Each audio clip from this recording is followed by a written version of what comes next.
Luda's a really solid player. Yeah. Like, I mean, I'm not saying you play him 40. like Giselle once said about Tom Brady, he can't throw it and catch it. Steph can't pass it to himself and score.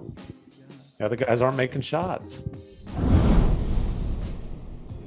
Welcome to the Hoop Collective podcast. We talk about the NBA, which we're doing on Thursday afternoon/evening. Joining me from across the street at the TD Garden is Tim Bontemps. hello, guys. Joining us from Dallas, Texas, the one, the only, thank goodness, Ben MacMahon. Howdy, partners.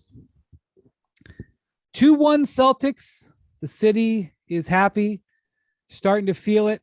Last night, Al Horford talking to the fans after the game, holds up 2 fingers, 2 more. The crowd liked that. The crowd held up 1 finger when they were talking to Draymond Green. I heard.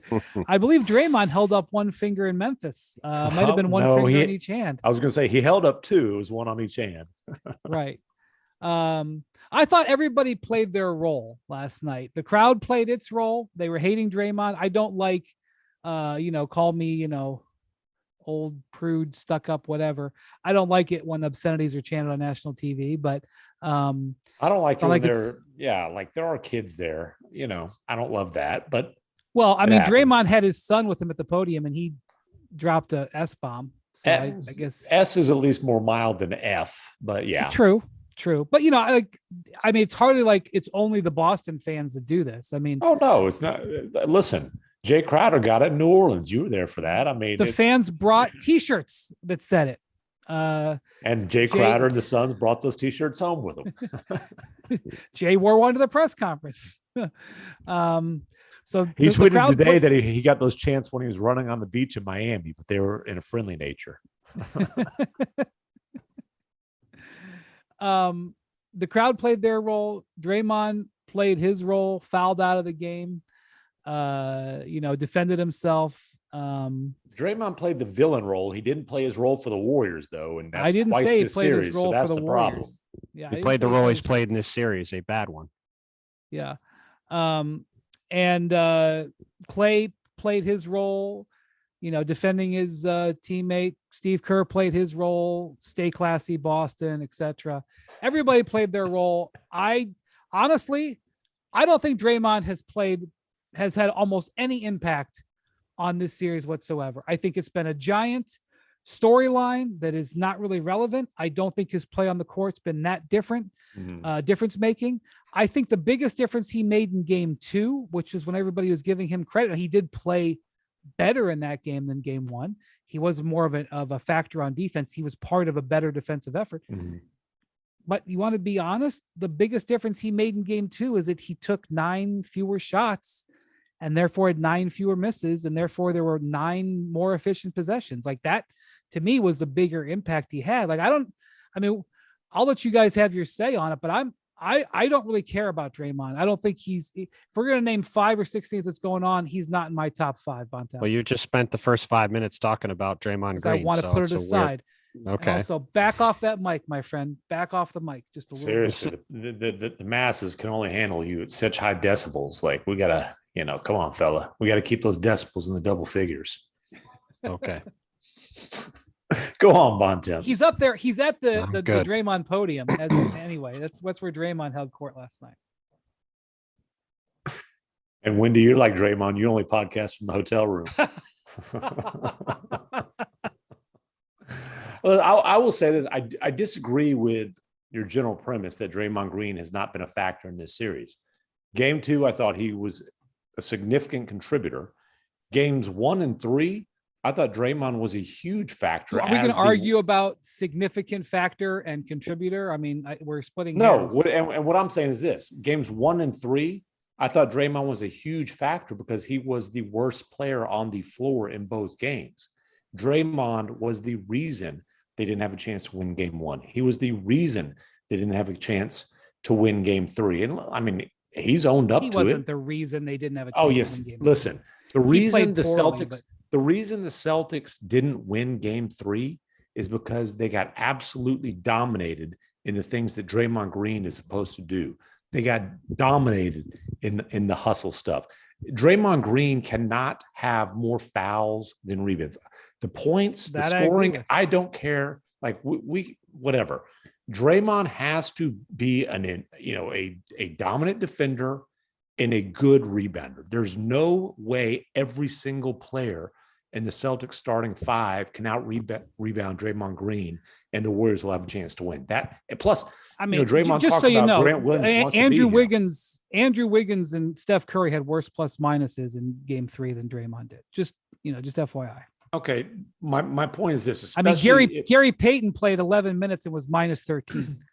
I mean, Draymond Green has stunk in this series. He stunk in Game 3. The Celtics didn't guard him. He did nothing at the other end of the court. He's been a negative far more than he's been a positive, and all the noise around him has been a distraction from what actually has kept the Warriors in the series. So Steph Curry has been the best player in the series, and hopefully in Game 4, Steph's foot isn't messed up, because that will basically mean the series is over. But all this talk about Draymond Green, Draymond's got to be better. Draymond's got to be this. Draymond's got to be that. He's, for most of the playoffs, been okay. At times he's been pretty bad. At times, frankly, as we've talked about before, the Warriors have won games because he's been ejected or not been able to play, and they've gone on runs. I've talked about it before on the pod. I think Kevon Looney should be playing more in these games. Yeah. I think Draymond should be playing less. Steve Kerr is not going to do that. I understand why, but for all this, for everything, why is he not going to do it? Why is he not going to do it? Because Steve Kerr rides with his guys, and he's going to play. He was asked about it last night and kind of gave like sort of a muddling answer. He's not going to bench Draymond Green because, and I'm not saying bench him. He's not going to bench him. When I say bench him, I mean play him 25 minutes instead of 38, or play him 28 instead of 38, and play Kevon Looney more than 15 minutes when he's been a rebounding machine in these playoffs and getting destroyed on the boards. Mm-hmm. But Steve rides with his guys. He's ridden with these guys for years, and I get that you're not going to take Draymond out. It's going to cause probably more problems than it's going to help even at that point. But Boston, Marcus Smart was guarding Draymond Green, and I probably should put it in air quotes because he was just running away from him. They completely disregarded him on offense because he's a non-factor.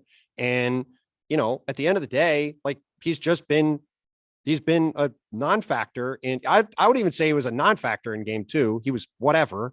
And in Games 1 and 3, to McMahon's point, he was a huge part of why Boston won. So that's to me where he's been a factor in the series. Yes, no, he was. I don't want to fight over words. Certainly the worst starter in Games 1 and Game 3. And listen, again, he's not. We're also talking. Talking way too much about Draymond Green to start this. I agree. I'm sorry. I agree. You know who we're not talking enough about, and I was thinking about this today. We don't talk enough about Jayson Tatum. Like, I guess there was the debate. Oh, is Jayson Tatum a superstar? Is he a superstar? Like, is Jayson Tatum on the route to being one of the all-time greats? You look at what Tatum is doing at his age.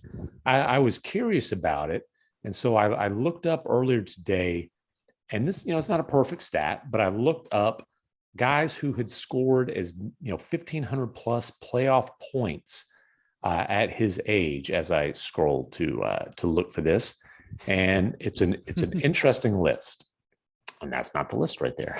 It's a very, very interesting list that I am going to take a moment here. No, I got like a million things up on my phone. Guys who have scored 1,500 points before turning 20 in the playoffs, before turning 25: Kobe, Tony Parker, LeBron James, Jayson Tatum, Kevin Durant. Okay. Kobe was not the best player on his teams at that time. He was, he was a superstar, but he wasn't the best player on his teams. Tony Parker wasn't the best player on his teams. So the only three guys who've been the best player on their teams to score that many points in the playoffs at that young of an age, we're talking about LeBron, Jayson Tatum, and Tatum scored over 100 more points than Kevin Durant. I mean, this dude, does he have some duds? Yes, but to be 24 years old and best player on a team in the finals, had been the best player as a rookie on a team that went to Game 7 against LeBron in the Eastern Conference Finals. Like, we're talking about a guy who is going to have a chance to be one of the best players of all time. I don't know about that. I'm a big Tatum believer. He's gotten it done in this series. He has not been great in this series. He hasn't been the Celtics' best player. He's only shooting 34% overall. He has shot the ball well from 3-point range. He's several times gotten hit and sort of started to work his shoulder, his right shoulder. He had a stinger. I think it was in game 3 of the conference finals against the Heat. That was the game where he left the court there, and then he came back out, and it was, just it's still bothering him, although it's hard for me to know how much because he was hitting the threes. But I will say this, in the second half last night, he took the ball into that paint. I mean, how many times, Bontemps, have you and I been on this pod and we've talked about, come on, Jayson, don't settle for that jumper. Don't settle for that jumper. He took the ball into the paint. He made several tough baskets under pressure. The game ended up being a 16-point game, but it wasn't decided until midway through the fourth quarter. He made a couple of baskets under pressure in traffic. He created a lot of kick-out shots, either with assists or hockey assists. He was a very positive, forceful influence on that victory in game 3, even though he hasn't shot the ball well in this series, 9 of 23 in game 3. He's been definitely a force. Yeah, I would say it was a workmanlike performance in a very positive way, in the sense that he had to fight through just dealing with the shoulder thing. He got off to a bit of a slow start. The Warriors are being pretty physical with him. He wasn't hitting shots early. I mean, he had 26 points on 23 shots, but 9 assists, 2 turnovers. Jaylen Brown, 5 assists, 2 turnovers. We talked about it after game 1 and game 2. When those two guys are moving the ball and they're playing within the team structure, Jaylen in particular, I thought, Ime said that was the best game Jaylen's played, maybe from that standpoint. I would agree with him, even though he only had 5 assists.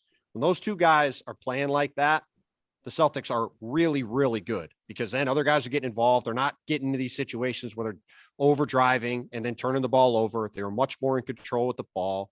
And as we've talked about a bunch, when the Celtics don't turn the ball over, they are a really good team. And I think, MacMahon, to your point about Tatum, he still does have these duds on offense. I still don't know if he's quite at the level of those other guys. But the thing that is really impressive about him is that he plays really hard at both ends all the time.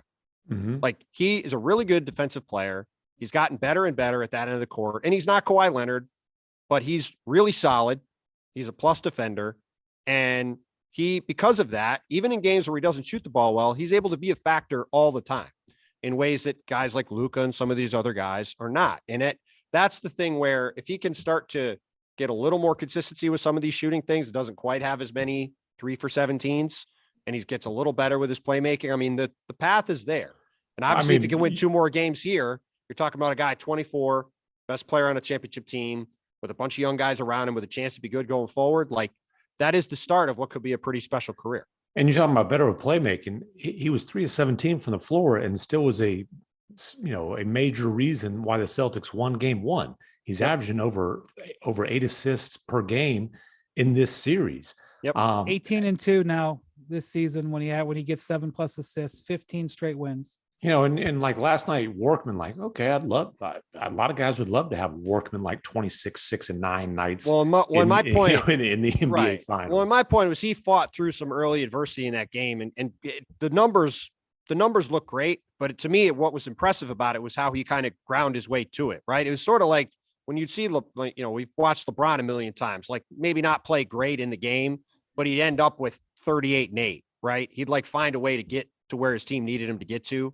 And that's what I thought was impressive about it. Like Tatum, he got to the line, he hit a few threes, he did a little bit of everything and kind of filled in where he needed to. And that's why, to me, workmanlike to me in that sense is a credit to him. Like, that was a hard physical game. The Celtics brought it with physicality from the beginning, and he was a big part of that at both ends. When's the last time somebody this young has been the superstar, the best player on a championship team? We probably got to go back to D Wade in 06. That's probably the answer. Yeah, that's probably. So I mean, what I'm saying. And by the way, D Wade was like what he was probably about 24, 25. I think about probably 25, maybe 20. He's around this age though. Yeah. But D Wade, I want to say, was in his 3rd year. Tatum's obviously deeper into his career, but D Wade came into the league. Yeah, he had a longer run before that. Right. Yeah. He was 24. He was 24. Yeah. Wow. So, that's a good call, MacMahon. And I'm just saying, like, and it's not like he's just emerged. Like, what he's done since his rookie year. Now, it hasn't always been consistent. There are peaks and valleys, but I'm just saying what he's done so far in his career is pretty damn special. Every list he's on, it's lists with guys like LeBron and Kobe and Durant. Like those, that's the name that's on all. He's on the names. He's on lists with all those names, whether it's that sad or other ones. And it's I can't tell you. I was reviewing some stuff today about salaries for next year. Trae Young getting he got the Supermax, so he's getting a $30 million raise. No, a $28 million raise or something like that. The fact that Jayson Tatum was the first man out last year on the All NBA teams, and therefore he didn't get the Supermax, and the Celtics get to have him on the Fun Max. What a bargain for the Celtics.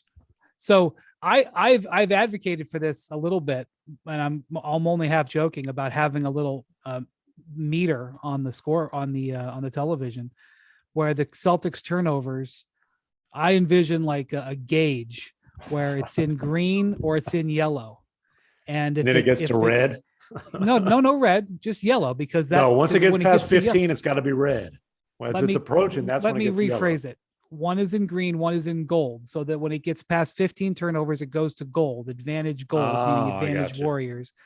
And if Jayson Tatum gets Bontemps and I were tracking it last night because the Celtics had, I think, not 8 at halftime. 8 at half. We were like, we're right on the edge here. And by the way, 12. They finished with 12, and the Warriors got 19 points off. Like again, every turnover they get, they're giving up 1.5 per turnover. Like it's just they can't do it. When you see Tatum with when he gets his 7th assist and the pace for the Celtics is less than 15 or less, we call that condition green. When the Celtics are heading for 16 or more turnovers and Tatum isn't getting assists, we call that condition gold. And I'll say this, the Warriors are averaging, and I know that looking at point totals isn't the cool thing. We should talk about efficiency, and I'm a believer in that, but I'll just say this because it's easy for me to do the math. The Warriors are averaging 105 points a game in this series, 105. And that is with Steph Curry shooting 49% on 3-pointers. Have we come around to Steph being great yet? Have I won this argument now after 3 games? He was great in the third quarter. He was great. He was great in game 3. I felt like that was a game where he was totally just wrecking them. I felt he had great moments in the first 2 games. I thought he was great in game 3. And again, we're talking about great by Steph's standards. For sure. Bontemps. It's like, I'm there's judging a difference him going between up you being great and Windy being great. I mean, you show up on time. We say you've been great. We've got low expectations. With Windy, we expect him to actually bring some insight. I'm watching Steph Curry play against the best defense I've ever seen, and he's breaking it in ways that Giannis couldn't, and Jimmy Butler couldn't, and Kevin Durant couldn't. I mean, you've been saying he's breaking it. I don't think he's breaking it. Have you watched Al Horford in this series? Have you watched him flailing around helplessly trying to guard Steph Curry? Al Horford, one of the most mobile bigs in the league. I've also seen against him. I've also seen a team. By the way, the Warriors are not a great offensive team this year. Yes, this is the thing. They have 3 guys on the team, 4 guys with Wiggins who can score consistently. One of them is Jordan Poole, who's a non-factor in the series also. And he's not a non-factor. He's just not as consistent. I mean, he's a non-factor like Draymond Green then. Yeah, he's been terrible. He had 2 hit shots at the end of the third quarter in game 2. Otherwise, he stunk. I think Jordan Poole's played more of a role in this series. Well, I shouldn't say more of a role. He's played roughly the same role as Draymond, in my view. Well, that is literally what I just said. But to go back now to Steph, if you watched how these games have played out, when the Celtics have been good, it's when Robert Williams has been good because he's the one guy on the Celtics who can challenge Steph and not have it break the defense down. And when his knee wasn't right in game 2. Okay. Before we get to Robert Williams, I don't want to go way too far from because we're going to talk about Robert Williams in a second. With the safe return of live events, you can actually be there to catch all the action in person with Vivid Seats. That's right. Every alley-oop slam, every one-timer, every sideline grab can be experienced live. And with Vivid Seats rewards, you can earn rewards like free tickets. All you have to do is collect stamps, redeem, and repeat. It's that easy. From upper level to courtside, Vivid Seats has you covered for all the events that matter to you. So grab your tickets today and cheer on your favorite team from the stands. Visit vividseats.com to download the app today. Vivid Seats. Life happens live. Ah, that sound has to make you smile. It's the sound of another sale on Shopify, the all-in-one commerce platform to start, run, and grow your business. Shopify gives entrepreneurs the resources once reserved for big business, so upstarts, startups, and established businesses alike can sell everywhere, synchronize online and in-person sales, and effortlessly stay informed. Scaling your business is a journey of endless possibility. Shopify has the tools and resources that make it easy for any business to succeed, from down the street to around the globe. Reach customers online and across social networks with an ever-growing suite of channel integrations and apps, including Facebook, Instagram, TikTok, Pinterest, and more. Synchronize your online and in-person sales. Gain insights as you grow with detailed reporting, conversion rates, profit margins, and beyond. More than a store, Shopify grows with you. This is Possibility, powered by Shopify.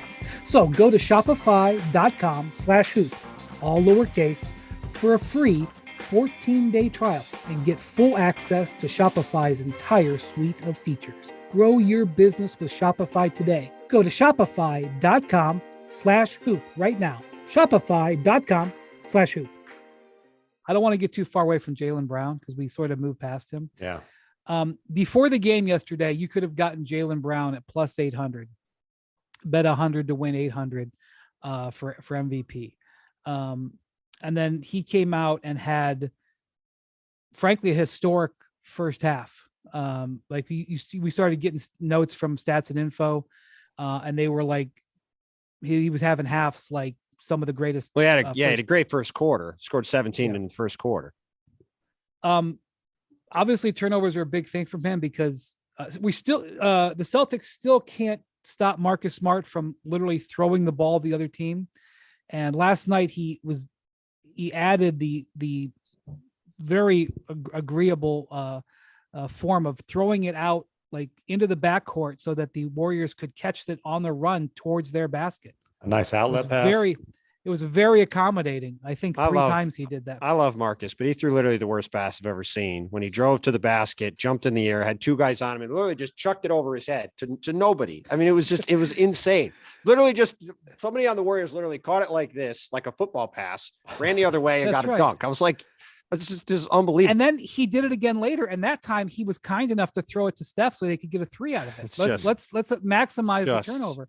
Just terrible. But moving beyond that, because Marcus on balance had a very good game, 24 points, 5 of 7 rebounds. He did have five assists to the Celtics and at least 2 to the Warriors. Maybe more. He threw 3 balls backwards that led to interception turnovers. Jaylen Brown had a very important stat, and this won't quite be on the dashboard, but it'll be on the sub dashboard when you click down. He had more offensive rebounds than turnovers. He had 3 offensive rebounds and 2 turnovers. That's a huge win for the Celtics.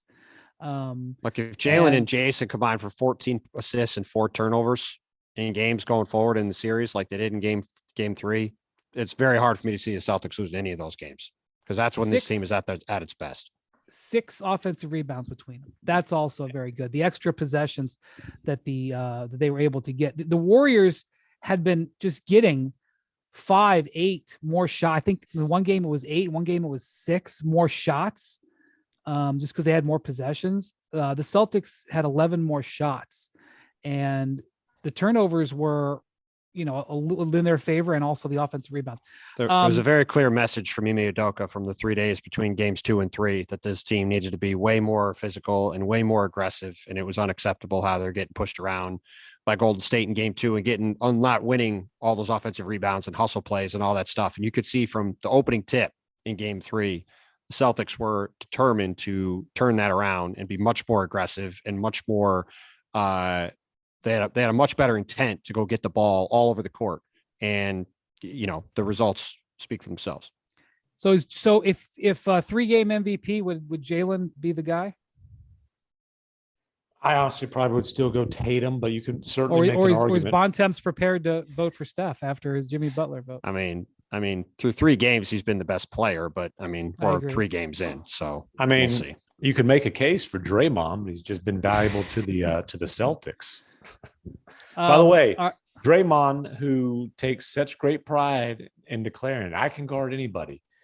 Game 1, He was roaming off of Horford, but Horford was his man. Horford lit it up. Game 3, Brown's his responsibility. That's the man who's guarding. He has not done a real good job staying in front of Mr. Brown. They're switching all over the place. I don't know if you can, he was much more aggressive defensively in game 2. He was closing out.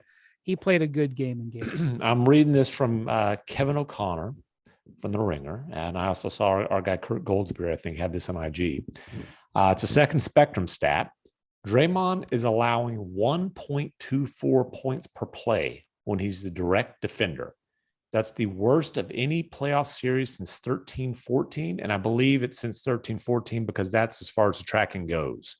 That's but correct. There was a stat before yesterday's game, before game 3, that guys were shooting like 10% worse when Draymond was their defender. I mean, you can build a case in either direction. I think that's for the playoffs. Okay. Well, what I'm telling you is his butt has been roasted in 2 or 3 games. And for a guy who's supposed to be the best playoff defender, he says maybe all time, at least of this generation, time for that dude to show up. All right. I want to have a good Robert Williams discussion. Bontemps has been talking about him for a while. He wrote about him today. But before we do that, now it's time for Hoop Collective Trivia. It's trivia time, brought to you by CarMax, online or on the lot with delivery in select markets. I'm not trying to put McMahon on the spot here, but did we ever get a no? Did we ever get a factor of the month for May? No, because there's no close game, so I punted. I mean, that is a good summation of the playoffs, where I think I've been at 20 games. I was sitting with Adam Hillsbach for the Globe last night, and he said, "Can we get one close game?" One. That was like my last couple series, dude. I said I saw 2 the entire playoffs, Adam. So I would love to see 1, because I've been at, I think, 21 playoff games, and 2 have been close in the last 2 minutes. Go ahead and give it to Jimmy Butler, since you want to give him all the awards in the losing effort. It just occurred to me that was if you did it last week. Well, game 7 in it was a close game. Game 7, game Butler had a chance to win. Hey, it took some cojones to take that pull-up 3. Hey, listen, go ahead and give it to him. You don't get the dangling trophy. I will say this: knock it down. I was just legitimately curious, because I couldn't remember if we did it last week or not. So these games, unfortunately, have not been close at the end, but all 3 of them were decided in the fourth quarter. They've just been overwhelming fourth quarters. By the way, quick little update before you do trivia: the Celtics have been outscored in the third quarter of these 3 games by 43 points. It was 35, and they got scored by 8 in game 3. So an improvement. And the Celtics have outscored the Warriors by 40 in the fourth quarter. And that includes the fourth quarter where they got, blitzed in game 2. Well, they won the fourth quarter. They won the fourth quarter in game 2. They were down. They were down 27 after 3, I think, in that game. They won the fourth quarter in game. But didn't it get pushed? All right. Well, of course. Okay. Also, they have the Warriors in game 1 had 15 points in the fourth quarter, and in game 3 they had 11.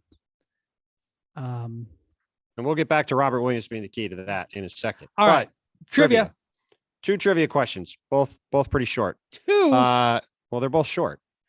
Brian might know the answer to the first one, because I think we talked about it last night. I'm terrible. Mark Smart, Jayson Tatum, and Jaylen Brown all had 25 and 5 in last night's game. When is the last trio of players to do that in an NBA Finals game? Was it one of the Kobe Shaq Lakers? Nope. No? Nope. Okay. Good guess, though. Should we give him a hint that what team it was? There's two Hall of Famers among the 3. Inner Circle Hall of Famers. Was it a Duncan Robinson? What's an inner circle? What's an inner circle? Like all time great players. Not like, I don't know. I don't have to go all the way back to. I don't have to go all the way back to Jordan Pippen, do I? Farther back. Wow, Magic, Kareem, and that's 2 of them. Worthy, Byron Scott. Those are. I would never. A tough one. I would not have gotten the third one. Okay, so third one was Michael Cooper. Cooper. Wow, I would have been guessing. Was it 84? You said 84 against the Celtics. Yeah. Wow. I would have been guessing for a while. I used to love Michael Cooper though. Shortest No, shorts. he was. I mean, everybody thinks about him as a great defensive player too. Yeah, his drawstring was longer than his shorts by a lot. And then do you remember? Yeah. Do you remember from when we were kids? He had the commercial with Larry Bird. I think it was like a steak commercial, and Larry Bird talked about how he liked to have his steak like rare, and Michael Cooper liked to have his steak like burnt. And like, you remember this at all? I'm not going to. I do not. But I do not. The other one. Well, is they were famous. They were famous rivals because Cooper always guarded Bird. That's right. That was the matchup. The other trio stat is Steph Curry, Klay Thompson, and Draymond Green have 18 NBA Finals wins between the three as a trio.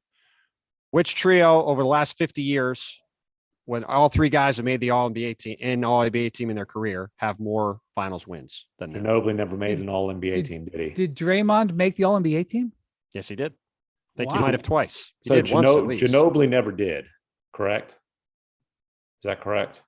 Did he? If he did, that look, I'm going to say Ginobili, Parker, and Duncan then. Stats Williams was hoping you would not remember Ginobili made an All-NBA team. So that was the trick of the answer. Great player. I didn't know. I didn't even remember that Draymond made an All-NBA team. Yeah, Ginobili made one. Draymond, I think, made two. He definitely made one. So Ginobili, Parker, and Duncan all have won 19. So if the Warriors, well, when you talk about Draymond, Cornbread Maxwell and Draymond have been talking trash, which is great. Cornbread, he's a wonderful guy. He'll say anything. We talked about the quote he said to me about the Lakers with the 18. A true legend, Cedric Maxwell. And Cedric, pointed out, he's like, listen, there's only like 32 guys who've ever won Finals MVP, and I'm one of them. Yeah. Which is true. And that, if you're looking for bona fides, that's a pretty good one to put on the table.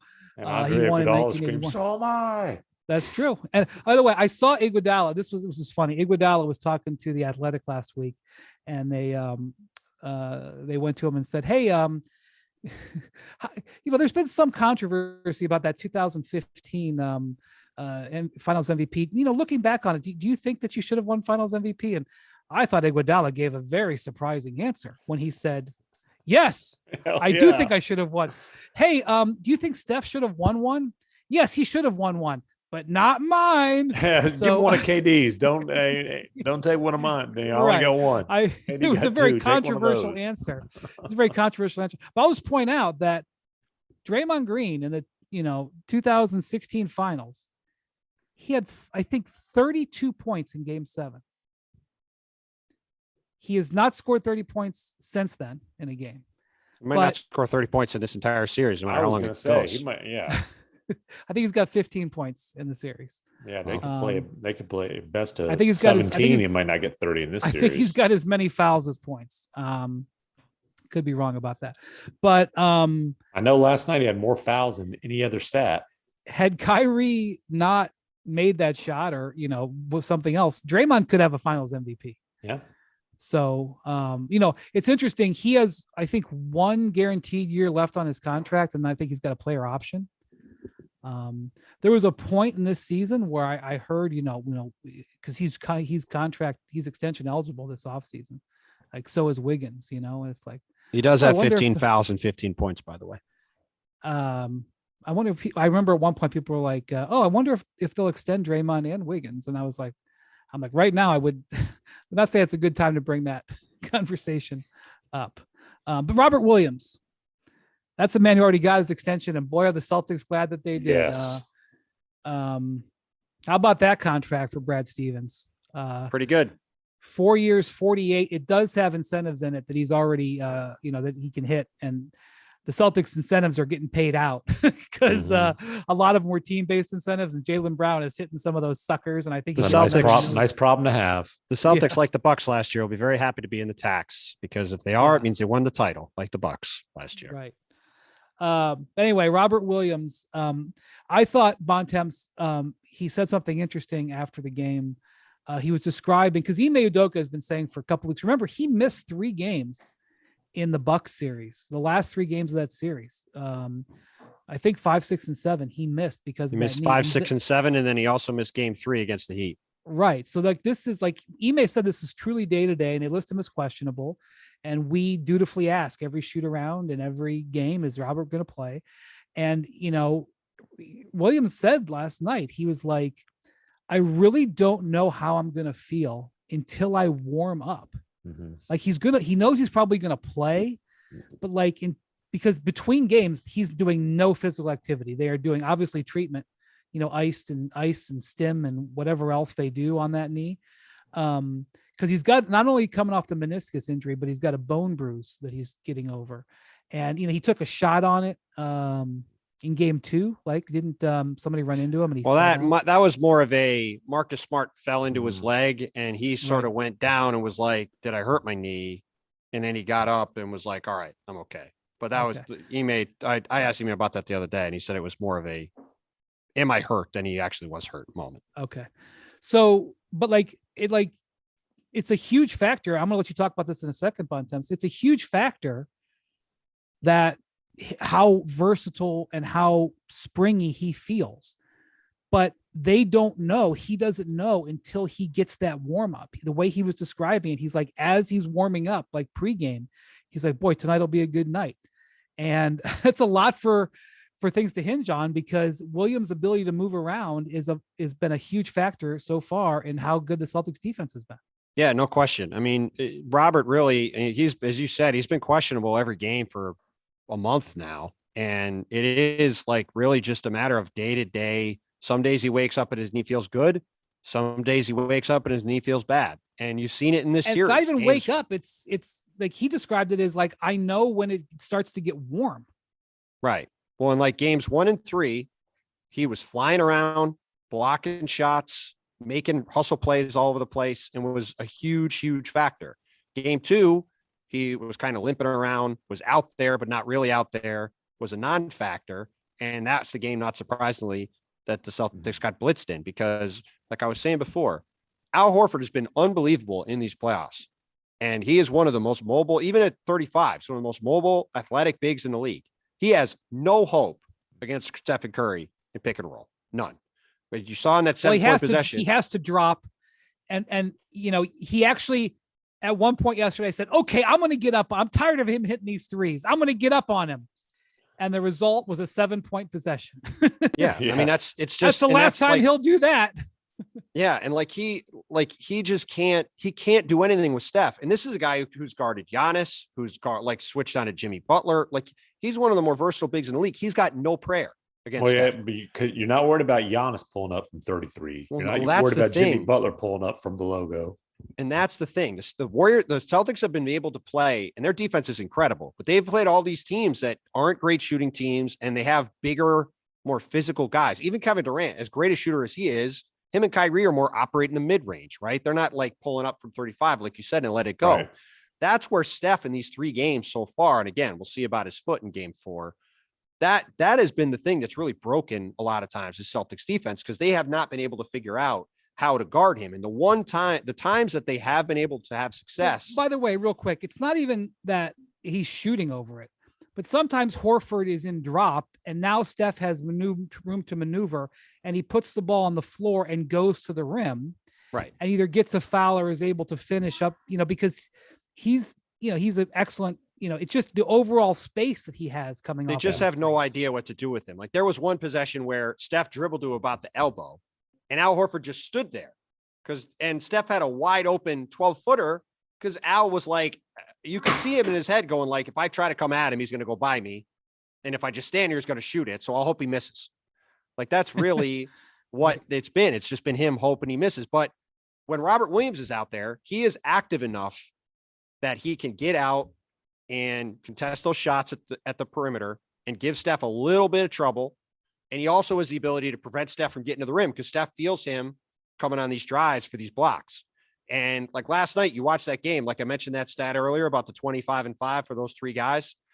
Every question in the post-game presser was about Robert Williams.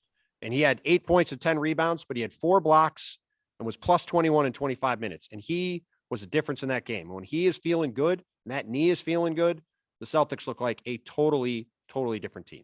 Well, and he's also, 10 rebounds isn't dominant, but his activity on the glass, even if he's not the one necessarily. I mean, there was possessions where, he knocks the rebound loose and it's a loose ball, and the Celtics were winning all of those. All of them.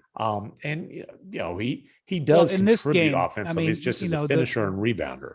The Warriors have been actually winning the rebound battle, but Tim was talking about game 3. Yeah. Oh, right. Yeah, when the Warriors got completely dominated on that end. They got overwhelmed on that end, or in that facet of the game, I should say. 10 rebounds, 4 blocks, 3 steals. How about that for? That goes to the activity level. His activity level was amazing. And when, if the Warriors aren't winning the hustle plays, they don't have much of a shot. Like Steph's got to be great. He's got to be healthy. Again, I really hope his foot is okay. And they've got to be back to winning. Looney's got to be grabbing off. Okay. I mean, it's bothering him a little bit, but it's not Well, look, I think if he's 90% of what he's been these first 3 games, the Warriors are in trouble. Like they need him to be the guy that he's been. If he's any compromised at all. What I was saying leading into game 3 is that I think Steph can be better. As good as he's playing, I think he can be better. And I think he was better in game 3. And it still resulted in a loss. Well, and he was better. And then Clay went from a really rough game to, at least a really good. It was a good game. First, he was 7 of 17. He tailed off late, but he was cooking there for a little bit. Yeah. But one of the things that we're seeing, and one of the reasons why Robert Williams is so valuable, is that while on ball, they're having difficulty handling Curry. Off ball, when the Warriors go into the blender, that I call it, because they'll start moving guys away from the ball and they'll put 3 guys together and everybody goes a different direction and they pop out and you get lost. The Celtics just switch all of it. They're very comfortable switching all of it, and they've been able to not totally eliminate, but they've been able to choke off the Warriors off-ball actions. And so they haven't been able to do as much of their off-ball stuff as they want. And when they have done it off-ball, it's a lot of times been with Steph. Steph got a 3. I think he had 3 or 4 fouls at this point. He got a 3 with an off-ball action in game 3, and he totally shoved off. He pushed off, got away with a shove off, and got an open shot to hit a 3. He doesn't shove off. He doesn't get open. And so that's one of the reasons why they've been going to more straight high pick and roll with Steph, because that's one of the few times that they have an advantage. It's always showtime at BetMGM Sports, and you can make your first bet risk-free up to $1,000 when you sign up with code HOOP1000. Don't let another game day go by without having the ultimate sports betting app in the palm of your hand. Discover nonstop excitement with BetMGM's state-of-the-art technology and dozens of betting options, including live wagers, props, parlays, and much more. No matter what your favorite sport is or how you like to wager, find out why there's nothing like getting a W at the king of sportsbooks. So use code HOOP1000 and make your first bet risk-free up to $1,000. Download the BetMGM app today and sign up. With YouTube TV, watch live TV like cable. You can get started in minutes and watch the NBA Finals live on ABC. And without long-term commitments or hidden fees, YouTube TV lets you stay up to date with real-time stats and highlights of your favorite teams. YouTube TV, everything live TV should be. Try it free. New users only. Terms apply. Cancel anytime. So while the Celtics, scheme defensively is having trouble against Steph in that straight pick and roll action, I feel like they're doing okay off ball. It's showing up in their half court stats. The Warriors are not able to get it done in the half court. And it's like, they look like kids who were let out after the winter when they get a fast break. They get a turnover and they're going full board to the other end because they know how valuable those are. They have to get those points. They don't have a chance. Well, and when you have to go high pick and roll with Steph, and by the way, high pick and roll with Steph might mean the picks being set on the logo. But I think one reason that Kerr has been resistant to rely heavily on that over the years is because you understand that it is physically demanding. And so, I can't sit here and tell you for sure that is part of the reason, or is factored into Steph's fourth quarter's numbers not being very impressive in this series. But I can say that style of play is much more physically demanding than the Warriors, typically want to play. More physically demanding on Steph specifically. Plus, you're trying to get him to a point where his minutes are going to be, and he's lobbied to play more minutes. Plus, he's going to be targeted on the defensive end. You're asking an awful lot of a guy who is well into his 30s. Well, the Celtics believe that their style has a wearing effect, and they felt that it made a difference against Giannis. And there's definitely Giannis by game 7 was exhausted, and then I think it was game 4 where he pretty much had to sub out 3 or 4 in the fourth quarter. They thought that it had a wearing effect against Jimmy Butler. We can debate whether that's true or not. Butler midway through the series knee acted up, and he had to basically, like, he was down. Then he rallied late, and they think that it'll have an effect on Curry. And I don't know if it's showing up yet, but they believe that, and there's a reason to believe that. And Bontemps, you and I were talking about this during the game, especially when Steph was in some foul trouble, which he was pretty much in foul trouble the whole game. They went after him on defense. They went after him on defense more in game 3 than they had, I felt, earlier in the series. They did a good job of that. And the other guy that's been completely taken out of the series is Jordan Poole. Like the Warriors, so much of this season was on Steph and Jordan Poole generating most of their offense. And then Andrew Wiggins, giving you 15 or so on top of that. And Jordan Poole's just a non-factor. Like he is. Well, he was a little bit of a factor in game 2. I think you're being a little hard. He hit 2 shots at the end of a blowout quarter. He hit 5 threes in the game. Okay, and 2 of them came in 30 seconds when they were up by 25.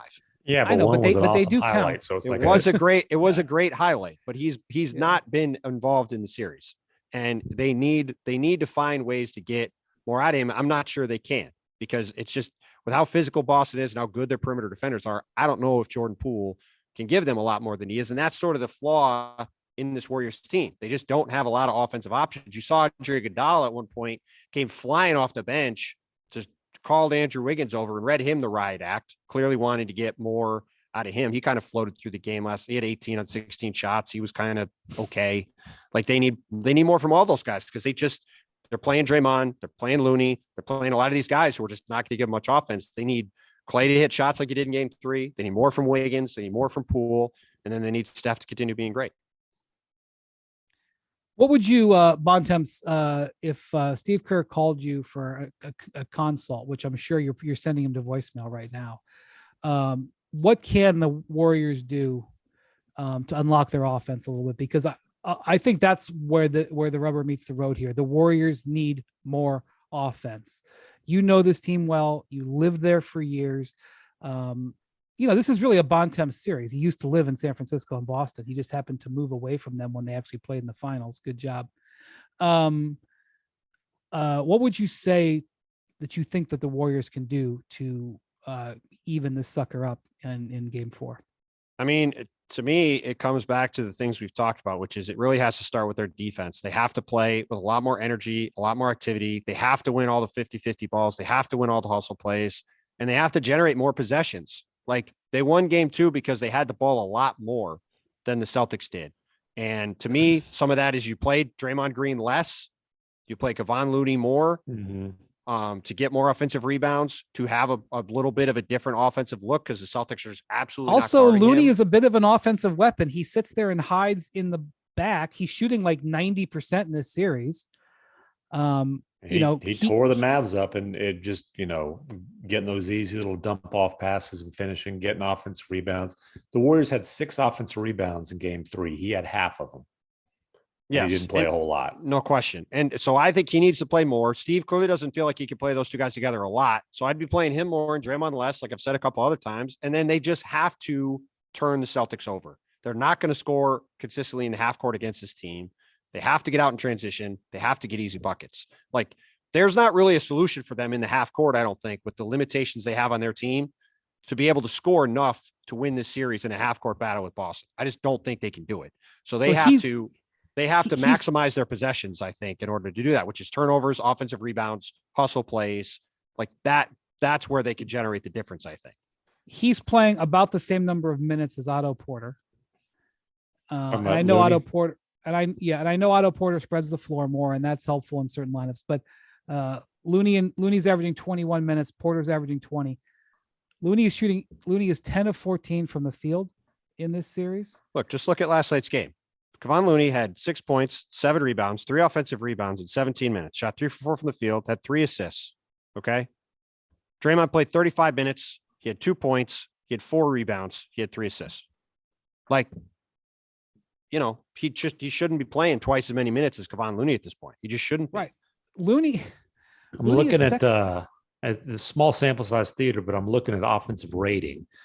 Looney's 114.8 in the series. They're actually a plus 10.3 with him on the floor. So you can't say that they haven't been able to score with him on the floor. They've actually been very effective offensively. And again, small sample size, I get that. Okay. But it's interesting. So just saying, Steph is playing about 15 more minutes a game than Looney is, and they're averaging about the same number of assists. Looney's a really solid player. Yeah. Like, I'm not saying you play him 40. like Giselle once said about Tom Brady, he can't throw it and catch it. Steph can't pass it to himself and score. The other guys aren't making shots. Well, look, and again, it's just I really the Warriors. I picked Boston to win the series because I thought the Warriors going to have a lot of trouble scoring against them. And I think that, like, when you ask what are they going to do, like, to me, this is one of the key things. Will Steve Kerr not play Draymond as much? I mean, I think the answer is no. Like I said, Steve's proven he's not going to do that. It would give good podcast fodder. I mean, it certainly would. I mean, look, go back to that Memphis series. They won 2 games in that series because Draymond either got ejected or got in foul trouble. They won game 2 against Dallas because Draymond got in foul trouble. Like, it's not a coincidence he came off the court in those games. Their offense got juiced up big time. And they're going up against an elite, maybe potentially all-time great defense. Would you even think about introducing Kuminga? Just for the athleticism? I mean, I would have been trying to play him more earlier, but at this point, I just don't think it's hard to ask a rookie who hasn't really played in months to throw I agree. him in. I'm not advocating for it. But the other thing that will help in game 3 in game 4 is Gary Payton's got to get back to the guy he was in game 2. He was a non-factor to a surprising degree in game 3. Like, he's one of those guys that with his force on defense, he could generate steals, could generate turnovers. He's great in the open court, really good finisher typically. But he missed a couple layups, I think, last night. He was sort of all over the place. Like, they need him to be better too. Because again, to me, it's all about generating more possessions. That's what this comes down to for Golden State. If they can win the possession battle, that gives them a chance to win. If they're, like McMahon said earlier, if the Celtics, if Draymond Green's on the court and you're losing the hustle plays, he can't be on the court. Like, that's the only reason he's out there at this point, is to play defense and win the hustle plays. He's got to give them that. Well, I will say this. It's pretty simple. The Warriors had 78 field goal attempts and the Celtics had 89. You generate 11 more shots. And 9 more free throws. Yeah. On top of it for Boston. Before we go here, all I'll say is the Warriors have won 5 games. They're 5-0 after a loss in this playoffs. They've won a road playoff game in 26 consecutive series, although winning, that doesn't matter. What they did in 2015 doesn't matter in 2022. Right. But in other words, Steph, Clay, Draymond, they've known to be able to deliver on the road. Steve Kerr. The Celtics have a tendency to not put their foot on teams' throats, both within games, within series. They have essentially had very little comfort in any of these playoff series. Even when they got up 2-0 on the Nets, it was by the skin of their teeth. But it was by the skin of their teeth. And the last 2 series have gone 7. Since the start of the second round, the Celtics are 7-0, coming off a loss, and they're 3-5, coming off a win. Right. So while we've talked a lot about the advantages the Celtics have here and our worries about the Warriors and all that stuff, and I do believe the Celtics are proving that they are the better team. This sucker isn't over yet, and we could be singing a completely different tune after game 4. Look, if Robert Williams comes out and his knee doesn't feel good in game 4 and Draymond's flying around and Steph's hitting threes, like I said, going into game 2, I could see Golden State winning big. Like, I could see Golden State winning this game. And I still say, and I mean, maybe Steph isn't capable of more, especially with this foot. I still say Steph hadn't hit red hot level yet. It could happen. Third quarter of game 3. Look, man, like I said, against this defense, I just don't think he's going to be scoring 50 with this team around him. He may not. But again, I'm not saying I expect it or it will happen, but it's in there because Steph has had a couple of quarters in this series where he's gone wild. it could happen. It could happen in a longer stretch. It's like you wrote about today, man. This is the first time in his career he's got the lesser team in the finals. Like he's the best player on the lesser team. That was the LeBron role year after year against him. And by the way, I went back and looked because Clay said that he was getting 2015 vibes, big 2015 vibes. You know, the Cavs lost or they were up 2-1 in that series in 2015 at home, like the Warriors are, or like the Celtics are now. That's why Clay is saying it. In that particular moment, I will just say Kyrie Irving and Matthew Dellavedova were in the hospital. Dellavedova had the game of his life in game 3. And after chasing Steph around, his body seized up. They took him to the hospital overnight. And Kyrie was recovering from knee surgery. But in those first 3 games, LeBron was averaging 41 points. 41. Steph was averaging 31. So he's been great, but the comparison only goes so far. All right. Well, thanks for listening to the Hoop Collective. Thank you, Bontemps. Thank you, MacMahon. We will speak to you after game 4, Zach Lowe and I, and then these gentlemen will speak to you before game 5, which I believe is on Monday. We're good math. Taking it day by day here. It took me a minute to say it. Thank you to our producers, Jackson and Andrea, and we will speak to you soon. Adios, amigos.